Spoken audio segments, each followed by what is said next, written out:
शेर व शायरी के क्षेत्र में युवा भी अब तेजी से आगे बढ़ रहे हैं, और न केवल बढ़ रहे हैं बल्कि पूरे दमखम से अपनी पहचान बनाने में भी कामयाब हो रहे हैं। एक ऐसे ही युवा शायर गजल गो हमारे साथ हैं जो अपनी पहचान राष्ट्रीय फलक पर बनाने में कामयाब हुए हैं।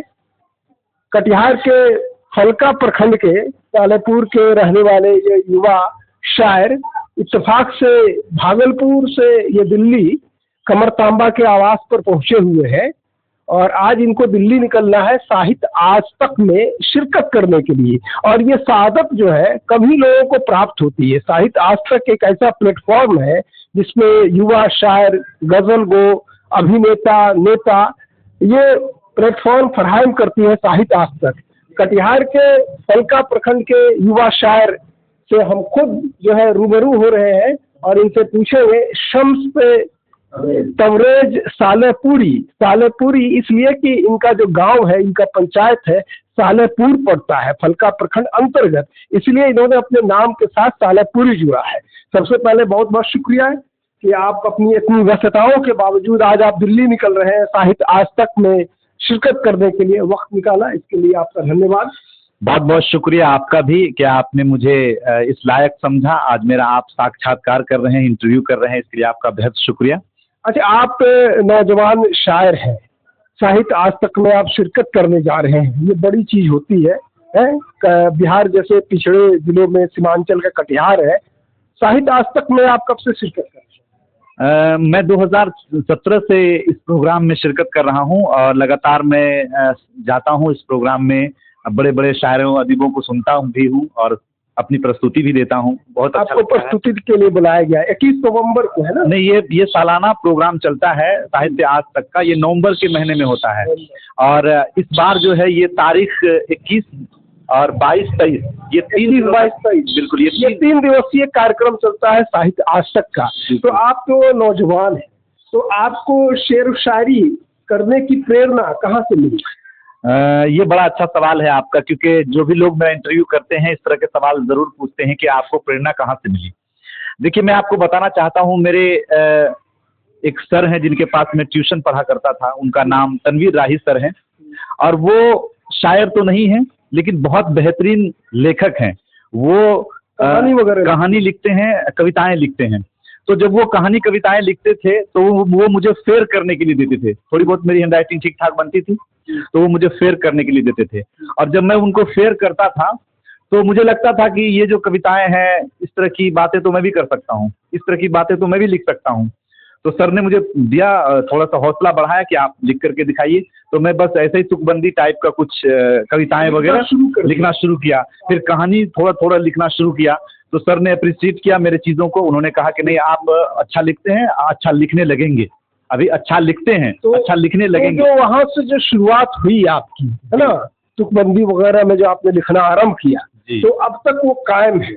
नहीं, वो तो जिस समय मैं वो चीज़ें लिख रहा था तो अदबी जो माहौल है, अदब की जो चीज़ें हैं, गज़ल, खासकर गज़ल जो है उसमें बहर है, रदीफ है, काफिया है। आपकी जो विधा है, स्पेशलाइजेशन है गज़ल की तरफ। गज़ल उस समय मैं कविताएं वगैरह करता था, लेकिन जब बड़े शायरों से मुलाकात हुई, उस्ताद समर बुगराती साहब से मुलाकात हुई, उस्ताद कमर ताबा साहब भी उस्ताद शायर हैं, उस्ताद शायरों में शुमार होते हैं, और इन तमाम लोगों से जब मिलना जुलना शुरू किया तो फिर इन लोगों से पता चला कि भाई रदीफ क्या है, काफिया क्या है, कैसे बहर वजन क्या होता है। तो फिर इन चीज़ों को मैंने सीखा इन लोगों से आपने सीखा।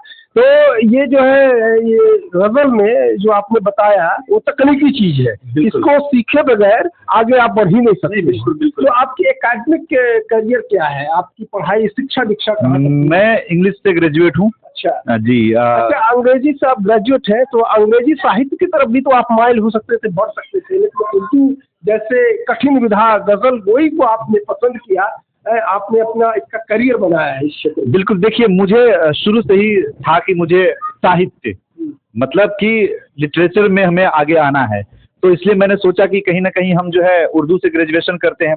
तो फिर कुछ लोगों ने सलाह दिया कि आप इंग्लिश से ऑनर्स करिए, ये आपके लिए बेहतर रहेगा। साहित्य में है तो आप भाषा सब्जेक्ट है, इंग्लिश हो या हिंदी हो उर्दू हो, ये तो भाषा सब्जेक्ट है, तो आप इनसे ऑनर्स कर सकते हैं। तो फिर लोगों से मैंने सलाह लिया और फिर मैंने आप दो साहित्य के क्षेत्र में जो है माहिर आप बन गए। एक तो अंग्रेजी विधा में भी, एक उर्दू वाले में भी। उर्दू के सबसे कठिन विधाओं में से एक माना जाता है गजल गोई। तो अब तक जो आपकी उम्र तो माशाल्लाह हमको लगता है 30 से नीचे ही हो, बिल्कुल बेशक। तो अब तक 2017 से जो आपने आरंभ किया तो कहाँ कहाँ आपको जाने का मौका मिला, सादत हासिल हुई? देखिए, मैं मुंबई में भी मुशायरा पढ़ा हूँ और यूपी में तो बहुत मुशायरा पढ़ा हूँ और बिहार के लगभग जिलों में मैं मुशायरा पढ़ा हूँ और शिरकत किया हूँ मुशायरों में। तो हर साल मुशायरा पढ़ता हूँ, जगह जाता हूँ, यही है। कौन ऐसे शख्सियत है जिससे आप सबसे ज्यादा प्रभावित हो रहे हैं इन दिनों? देखिए, मैं शुरू से ही मैं शायरी में जब आया तो राहत इंदौरी साहब को मैं बहुत पसंद करता हूँ, उनकी शायरी मुझे बहुत अच्छी लगती है। मुनव्वर राना साहब, उनको भी मैं बहुत सुनता हूँ। उसके बाद कुछ पाकिस्तान के कुछ शायर हैं, तहजीब हाफिज वगैरह, उनको भी मैं बहुत सुनता हूँ। तो इन तमाम लोगों से मुझे प्रेरणा मिली और इंस्पायर हो रहे हैं इन तमाम लोग। बिल्कुल बिल्कुल, अच्छे उस्ताद शायर हैं, उनकी शायरी सुनता हूँ मैं, इसमें कहीं कोई दो राय की बात नहीं है। अच्छा, अभी के दौर में शेर व शायरी के क्षेत्र में क्या करियर आप देखते हैं? नहीं, देखिए, अगर आपकी प्रस्तुति अच्छी हो, अगर आप बतौर परफॉर्मर हैं, तो आप इसमें अपना ठीक ठाक करियर बना सकते हैं। क्योंकि आप युवा हैं, तो जो युवा इस क्षेत्र में आना चाहते हैं, इस विधा को करियर के रूप में देना चाहते हैं, बनाना चाहते हैं, उनके लिए आपकी क्या सलाह है? मैं उनको यही कहना चाहता हूँ कि पहले आप अच्छी शायरी करिए, क्योंकि जब तक आप अच्छी शायरी नहीं करेंगे तो लोग आपको सुनेंगे नहीं। दूसरी चीज़ क्या है कि आप बतौर एक परफॉर्मर बनिए, क्योंकि अगर आपकी प्रस्तुति शायरी अच्छी है और उसको आप परफॉर्म नहीं कर पा रहे हैं, लोगों को बेहतर तरीके से आप इंटरटेन नहीं कर पा रहे हैं, तो फिर आप मंच पर सफल नहीं हो पाएंगे। मंच पर अगर आपको सफल होना है, आपको नाम कमाना है, नाम के साथ साथ पैसा भी कमाना है, तो आपको अच्छी शायरी तो करनी ही होगी। बगैर अच्छी शायरी के आप अपनी जगह नहीं बना पाएंगे, है ना। उसके साथ साथ परफॉर्मर भी आपको बनना पड़ेगा। अगर आप अच्छा परफॉर्मर बन जाते हैं और आपकी अच्छी शायरी हो जाती है, तो फिर आप इस एक अच्छे परफॉर्मर बनने के लिए किन किन चीज़ों की ज़रूरत? देखिए, एक अच्छे परफॉर्मर की बनने के लिए सबसे पहली चीज़ तो ये है कि आज का जो दौर है वो तरन्नुम का ज़माना है। लोग आवाज़ सुनना ज़्यादा पसंद करते हैं, शायरी तो करते ही हैं सुनना पसंद, लेकिन अगर किसी की आवाज़ अच्छी हो, अच्छा हो, अगर सोने पे सुहागा और शायरी अच्छी हो और बोलने का अंदाज अच्छा हो, ये अंदाज बहुत ज़रूरी है। तरन्नुम भी उतना फैक्ट नहीं करता है मुशायरों में, क्योंकि राहत इंदौरी साहब कौन तरन्नुम से पढ़ते थे? मुनव्वर राना साहब कभी तरन्नुम से नहीं पढ़ते हैं, कमर तावा भाई भी तरन्नुम से नहीं पढ़ते हैं, लेकिन मुशायरों के ये लोग किंग हैं, जहाँ खड़े हो जाते हैं महफिल बना देते हैं। तो मेरा मानना ये है कि जब तक आप की शायरी अच्छी नहीं होगी और परफॉर्म यानी बोलने का अंदाज, शेर पढ़ने का अंदाज, अगर आपके अंदर में इनको आपने ठीक ठाक कर लिया तो फिर आपका काम बन जाएगा। मुशायरे में आप एक सफल शायर के तौर पर। शेर व शायरी में ये माना जाता है कि जो जिनका अगर परंपरागत है ना, तो वो बेहतर कर पाते हैं। अगर कोई इस चीज में नया है तो वो क्या करे? देखिए, मैं शायरी को परंपरागत नहीं मानता हूँ। जो मेरी जो अपनी सोच है, मेरा जो अपना ख्याल है, मेरा मानना ये है कि शायरी जो है वो खुदा का सलाहियत है। इंसान के अंदर में अगर नहीं हो और वो लाख कोशिश करे तो नहीं हो सकती है, क्योंकि शायरी कोई सीखने की चीज़ नहीं है। ये ख्याल ऑटोमेटिक इंसान के अंदर आता है। जिसका जितना अच्छा ख्याल होगा उसका उतना अच्छा शेर होगा। तो ख्याल और विचार पर भी ध्यान देने की जरूरत है आज के युवा को, जो शेर व शायरी और गजल विधा में अपना करियर बनाना चाहते हैं। बिल्कुल बिल्कुल बिल्कुल, बहुत बहुत ज़रूरी है ये। तो आपके दिल्ली साहित्य आज तक में जो आपकी शिरकत हो गई, उसके बाद भी आपका कोई कार्यक्रम? हाँ, है ना, रंगे गजल का एक प्रोग्राम है। अनवर कमाल साहब इसके फाउंडर हैं। अनवर कमाल साहब बिहार के बड़े अच्छे बड़े शायर हैं और इस वक्त बहुत ज़्यादा उनकी मकबूलियत है। मेरे बड़े भाई हैं, मुझे बहुत प्रेम करते हैं, मुझे बहुत चाहते हैं। उनके द्वारा एक रंगे गजल का कार्यक्रम होना है 21 को लोधी नगर एक जगह है, वहाँ पे ये प्रोग्राम होना है। अनवर कमाल साहब इस प्रोग्राम के ऑर्गेनाइजर हैं, फाउंडर हैं और उनके द्वारा देश के बड़े बड़े शायर इसमें शिरकत कर रहे हैं। हाशिम फिरोजाबादी साहब भी कर रहे हैं और भी बहुत सारे शायर हैं इसमें। अच्छा, ये आखिरी सवाल ये कि आपको कौन कौन से अवार्ड वगैरह से नवाजा गया है? मुझे अभी तक मैंने जो अभी तक अवार्ड जो प्राप्त किया है वो एक कटिहार का एक बहुत बड़ा अवार्ड चलता है, बिहार गौरव, कटिहार गौरव सम्मान।